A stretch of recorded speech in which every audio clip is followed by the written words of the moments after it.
Hawak na ng mga otoridad ang dalawang suspek na hinahinalaang responsable sa pagkamatay ng isang individual na natagpuang naagnas ang bangkay sa ilog ng Barangay Punang, bayan ng Safronio Española, Palawan. Ang detalye ng report mula kay Patrolwoman Abigail Datu. May nanaaresto ng mga otoridad ang dalawang suspect sa kasong pagpatay sa isang lalaki na natagpuang palutang-lutang sa ilog ng Barangay Punang, Safronio Española, Palawan. Kinilala ang mga suspect na sina alias Toto at Buboy. Ang kanilang pagkakaaresto ay naging posible sa tulong ng isang eyewitness na nagbigay ng mahalagang impormasyon tungkol sa insidente.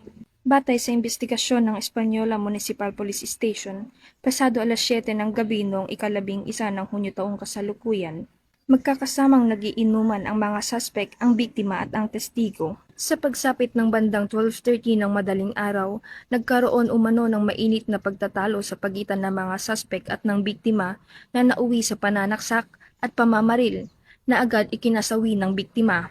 Kinumpirma ng Palawan Provincial Forensic Unit sa isinagawang autopsy na ang biktima ay nagtamo ng multiple gunshot at stab wounds na direktang naging sanhi ng kanyang pagkamatay. Dahil sa detalyadong salaysay ng testigo, mabilis na natukoy at nadakip ang dalawang suspect. Sa ngayon, nasa kustodiya na sila ng Safronio Española Municipal Police Station para sa kaukulang proseso. Nahaharap sina alias Toto at Buboy sa kasong murder at sumailalim sa inquest proceedings sa Office of the Prosecutor noong Hunyo 15 taong kasalukuyan.